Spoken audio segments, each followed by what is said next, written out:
Esperando que el reloj marque la hora para comenzar, hoy retomamos mi serie. ¿Qué tan cerca estamos del fin de la era? Hoy vamos a continuar y ver cuál es la siguiente gran señal de que nos hemos acercado al fin de la era. Pero regresemos a Mateo 24, versículo 3, que es la base de esta serie, y en Mateo 24, 3, Jesús está en el Monte de los Olivos con sus discípulos. Al fondo, tras el valle de Cedrón, se aprecia la vista panorámica del monte del templo, un escenario profético. Los discípulos se le acercaron en privado y preguntaron: «Dinos, ¿cuándo serán estas cosas?» Y estaban hablando sobre los eventos del fin de los tiempos. ¿Cuál será la señal de tu venida y del fin del mundo ahora? Ayer realmente cubrimos este versículo, lo desglosé, todas estas palabras importantes, para que realmente entendieras lo que los discípulos estaban preguntando. Y si no viste el episodio de ayer, por favor regresa a los archivos y míralo, porque necesitas entender este versículo. Pero ellos pidieron una señal cuando estaban a solas con Jesús, y cuando te quedas a solas con Jesús, Él responderá tu pregunta y también te dirá otras cosas. Y eso es lo que pasó aquí. Pidieron una señal y Jesús les dio una señal, la señal principal, y luego muchas otras señales, y aquí están. Las señales 1 a 14 son engaño mundial, guerras, rumores de guerras, disturbios, nación contra nación, reino contra reino, hambrunas, escasez, problemas económicos, pestilencias, enfermedades, eventos catastróficos, desarrollos monstruosos y señales del cielo. Pero en Mateo 24, versículo 8, Jesús dice: estas son solo el principio de dolores, y esa palabra dolores en el texto griego es la palabra udón. Es el término usado para los dolores de parto que una mujer siente al acercarse al nacimiento del bebé. Ahora voy a regresar al pizarrón porque quiero mostrarte una gráfica una vez más. Es fundamental que comprendas proféticamente nuestro pasado, presente y futuro. No soy un artista, pero voy a hacer mi mejor esfuerzo para mostrarte esta línea de tiempo profética. Así que digamos que este es el tiempo actual. Recuerda, no soy artista, pero iniciemos con la cruz. Y la cruz ocurrió en el año 33, la cruz y la resurrección, y algunos días después fue Pentecostés, y sabemos que Pentecostés también fue en el año 33. Empezó a las 9 de la mañana. O al menos así se anunció, aunque quizá empezó antes. Pero Pedro se levantó y dijo: amigos, son las 9 de la mañana y el Espíritu de Dios ha sido derramado. Él realmente nos dijo exactamente cuándo comenzó el derramamiento en Pentecostés. Y eso desencadenó un periodo que en la Biblia se llama los últimos días. Ahora digamos que este es el final de los últimos días ahora. Hemos estado viviendo en este periodo de tiempo durante 2000 años. Técnicamente se llama los últimos días, es un periodo de 2000 años. Algunas personas lo llaman la era de la iglesia. Está bien, porque ciertamente esta es la era de la iglesia. Algunas personas lo llaman la era de la gracia, y eso es cierto.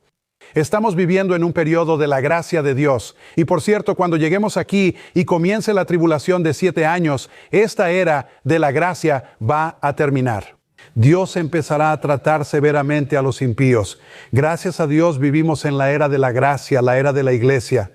Pero técnicamente se le llama los últimos días, y es un periodo de 2000 años, un periodo de 2000 años. Y comenzó en el día de Pentecostés y continúa hasta el rapto de la iglesia. Este es el rapto, amigos míos. El rapto no es una fantasía. Realmente va a suceder cuando Jesús venga en las nubes. Él no va a venir a la tierra, sino por encima de la tierra. Y Él va a arrebatar a los que le pertenecen y los llevará al cielo para la fiesta de bodas del Cordero y para el tribunal de Cristo, el Bima.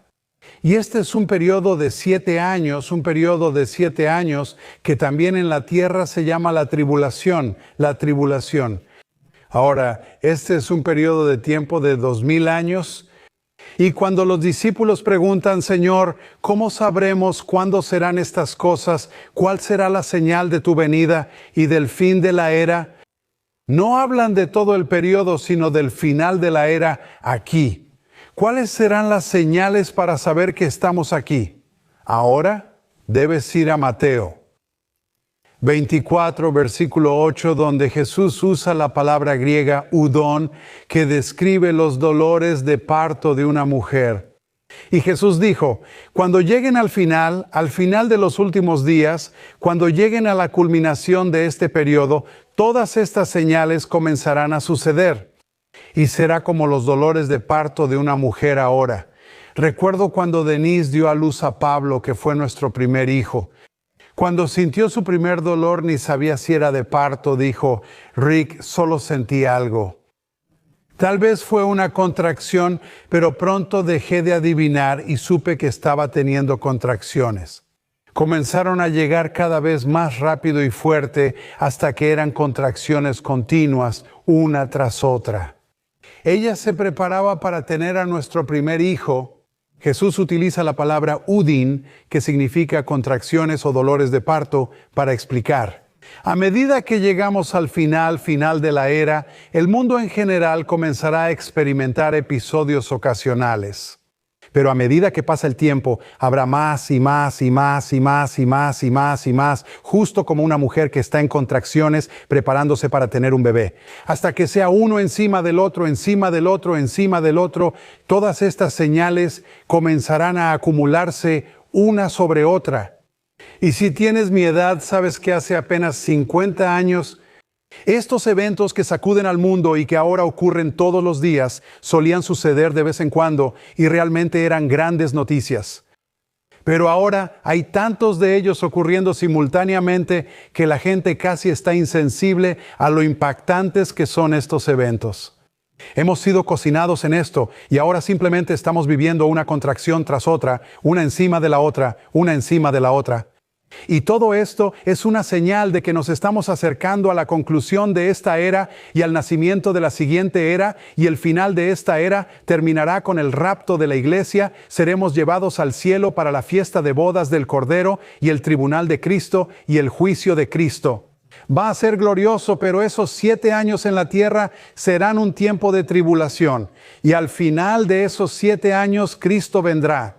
Y nosotros vendremos con Él. En el rapto, Él viene por nosotros. En la segunda venida o el segundo advenimiento, regresamos con Él. Y entonces comienza el reinado milenario de 1000 años.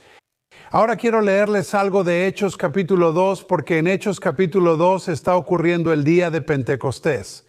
Pedro se pone de pie y comenta sobre lo que sucede diciendo esto. Escuchen Hechos 2:14. Pero Pedro, poniéndose de pie con los 11, alzó la voz y les dijo, varones judíos y todos los que habitan en Jerusalén, sea esto notorio para ustedes y escuchen mis palabras. Porque estos no están borrachos como ustedes suponen, sino que es apenas la 3:a hora del día, o sea, las 9 de la mañana. Entonces dijo, y sucederá en los últimos días, dice Dios, que derramaré de mi espíritu sobre toda carne. Y sus hijos y sus hijas profetizarán, y sus jóvenes verán visiones, y sus ancianos soñarán sueños. Y sobre mis siervos y sobre mis siervas derramaré en aquellos días de mi espíritu, y profetizarán. Y luego en el versículo 19 dice, y mostraré maravillas en el cielo arriba, y señales en la tierra. Debajo, sangre, vapor de humo y fuego. El sol se volverá tinieblas, y la luna sangre. Antes de ese gran y notable día del Señor se describe este periodo, ya que la tribulación también se llama el gran día del Señor. Así que Jesús Pedro describe el día de Pentecostés hasta el final de esta era. Todo lo que Jesús describió y vivimos ahora son parte de las contracciones o dolores de parto, indicando que nos acercamos al final de la era. Ahora veremos la señal número 15 que Jesús nos dio sobre el fin de la era. ¿Es la persecución mundial? Ahora donde vives, puede que no pienses en personas que mueren por su fe porque tienes derechos y libertades religiosas.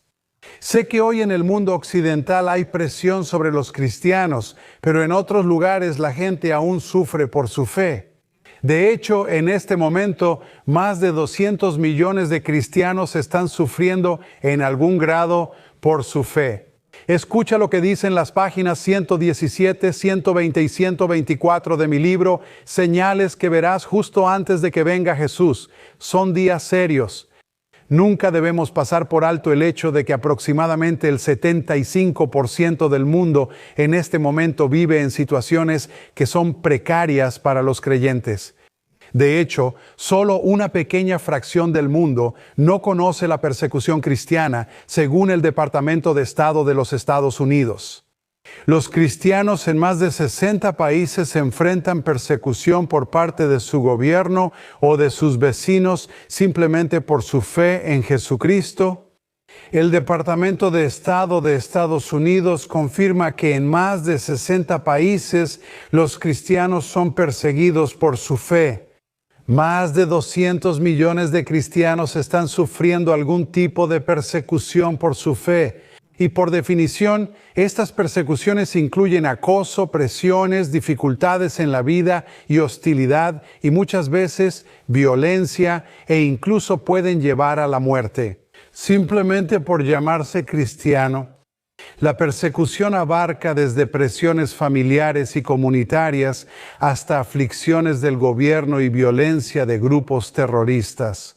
Y la Biblia profetiza que la persecución de alguna forma llegará a la iglesia en todo el mundo al final de los tiempos. El propio Jesús lo dijo. Y es momento de que la comunidad cristiana esté bien despierta y unida para resistir espiritualmente los poderes de la maldad. Intentarán cambiar la iglesia y quitarle efectividad en los últimos días. ¡Wow! Eso es asombroso. Pero veamos lo que dijo Jesús sobre la persecución mundial al final de los tiempos.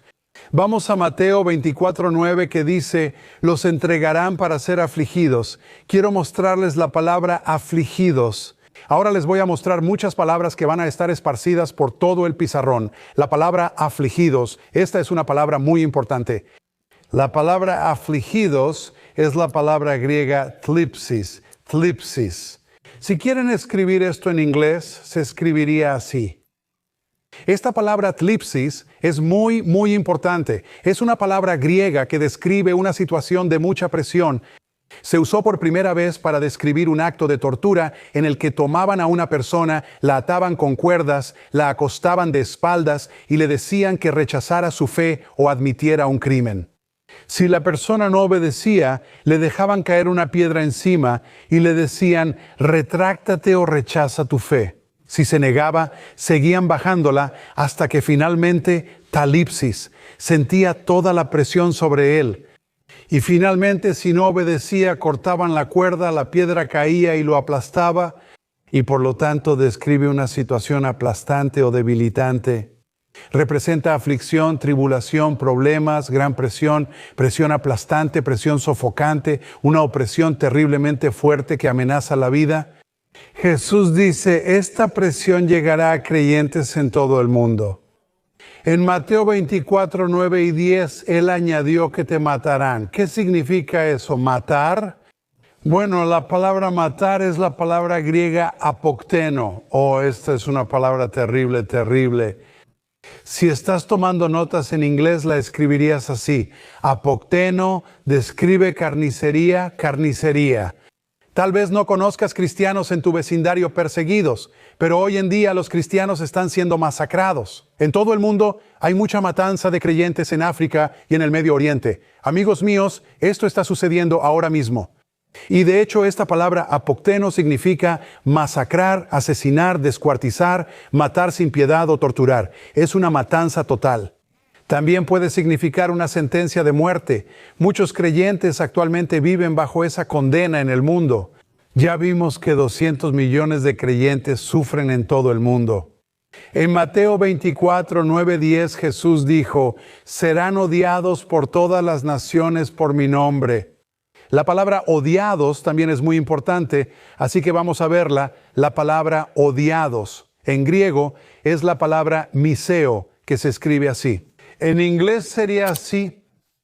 Esta palabra mise se repite 2 veces en Mateo capítulo 24 y esta palabra describe el odio, significa aborrecer. Es encontrar algo completamente repulsivo. Es una fuerte animosidad. expresa un odio intenso, repugnancia o disgusto hacia algo objetable o que causa repulsión. Es una aversión profundamente arraigada. No es solo un caso de disgusto, es un caso de odio real. Jesús utiliza la palabra miseo para describir el rechazo que la sociedad del fin de los tiempos sentirá hacia los cristianos. No solo les van a disgustar, en realidad habrá un odio que se va a gestar en la sociedad contra los cristianos en todo el mundo, al final de los tiempos. Y luego Jesús dice que muchos se van a ofender. Bueno, ¿qué significa eso? ¿Ofendidos la palabra? Ofendidos, Dios mío. Estas palabras son tan indicativas de la época en la que estamos viviendo ahora mismo. Es la palabra griega escandalizo en inglés. Se escribiría así. Pero de ahí viene la palabra escándalo. Y aquí encontramos eso. Al final de los tiempos, el mundo será tan negativo con los cristianos que los verán objetables y escandalosos. ¿Cómo puedes afirmar que Jesús es el único camino, que solo hay un género y ser tan intolerante y cerrado? Considerarán a los cristianos simplemente escandalosos y Jesús profetizó esto, pero eso no es todo. En Mateo 24:10 Él continuó diciendo, y se traicionarán unos a otros. La palabra traicionar también es muy importante. Es la palabra griega paradidomi. Ahora, si quieres escribir eso en inglés, sería así, paradidomi. La palabra didomi significa dar, la palabra para significa junto, júntalas y significa entregar o dar. Pero espera, eso no es todo. En Mateo 24:10, Él repite que se odiarán unos a otros. La palabra odiar, miseo, significa odio absoluto. Ellos encontrarán a los cristianos repulsivos y objetables, y de hecho los considerarán tan objetables. Eso. Lucas 21:12 dice, los entregarán a las sinagogas. Tú dices, ¿qué tiene que ver una sinagoga con todo esto? En el primer siglo, cuando Jesús hablaba en las comunidades, la sinagoga también era el tribunal local del sistema legal.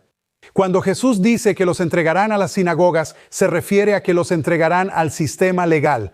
Y aquí Jesús profetiza el uso del sistema legal como arma. Al final de los tiempos, Él dice que los van a meter a la cárcel. Y luego en Lucas 21:13, Él dice, y esto, es decir, esta situación de persecución se convertirá para ustedes en un testimonio. Esta será su oportunidad para hablar de Jesús. Y luego en Lucas 21:14 y 15, Jesús nos dice, por lo tanto, propónganse en su corazón no pensar de antemano en cómo van a responder. Yo les daré palabra y sabiduría, la cual no podrán resistir ni contradecir todos sus adversarios. Antes de terminar, quiero que vean lo que dijo Jesús sobre esto. La persecución mundial ya es real y muestra que el fin de los tiempos está cerca. Actualmente 200 millones de cristianos sufren en todo el mundo. Debemos orar con fervor por nuestros hermanos y hermanas en Cristo que están en peligro. Tenemos que hacer todo lo posible para ayudarlos, ya sea aportando recursos económicos para apoyarlos o orando por ellos. Amigos míos, esta es nuestra oportunidad de interceder para que Dios intervenga a su favor. Pero no puedes escapar de esto porque Jesús dijo que esto vendrá sobre todo el mundo al final de los tiempos. Hoy vimos que la 15ª señal del fin de los tiempos es la persecución mundial. En Hebreos capítulo 13, versículo 3, se nos instruye específicamente a recordar a los que están encarcelados, como si estuviéramos encarcelados con ellos. No podemos olvidar a nuestros hermanos y hermanas que están sufriendo por su fe. Necesitamos interceder por ellos y orar para que sean llenos del poder del Espíritu Santo. Testifiquen con valentía donde estén y oren para que tengamos ese valor si enfrentamos persecución. Pero Jesús dijo que la persecución mundial es una señal de que hemos llegado al fin de los tiempos. Esto es muy importante de entender, por eso enseño esta serie llamada ¿Qué tan cerca estamos del fin? Por eso les estoy hablando de mi libro llamado Señales que verás justo antes de que venga Jesús. Amigos míos, creo que estos recursos son muy importantes para ustedes o para alguien a quien aman. Pueden informarse en línea o llamarnos. Recuerden, queremos orar por ustedes, así que díganos cómo podemos hacerlo. Padre, gracias por el Espíritu Santo que nos da valor para enfrentar estos tiempos en el nombre de Jesús. Amén. Nos vemos en el próximo episodio. Vamos a empezar justo aquí, pero hasta entonces, recuerden, Eclesiastés 8:4 dice, donde está la palabra del Rey, hay poder. Hola amigos, mi esposa y yo iremos a Estados Unidos para unas reuniones increíbles y quiero contarles, pero por favor, asegúrense de visitar nuestro sitio web para confirmar todas estas fechas y horarios, porque a veces las cosas cambian. El viernes 16 de enero iremos a Brandon, Florida, a la iglesia Happy Gospel, a una reunión de amigos en el ministerio con Roberts Liardon, y después, el domingo 18 de enero, iré a Newark, Texas, a la iglesia Eagle Mountain International con los pastores Jorge y Terry Pearsons y la congregación. El 25 de enero iremos a Green Mountain Falls, Colorado, a la iglesia Legacy con los pastores Jeremías y Sarah Pearsons.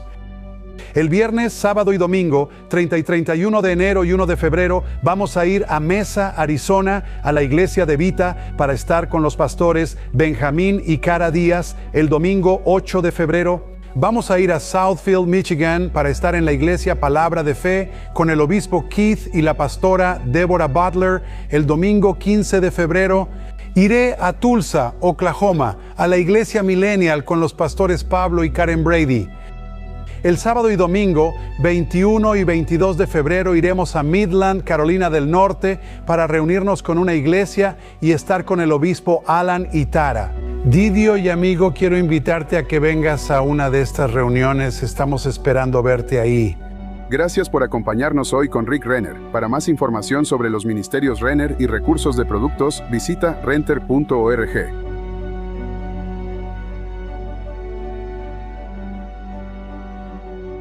Dale like, suscríbete y comparte este video para que más personas lo vean.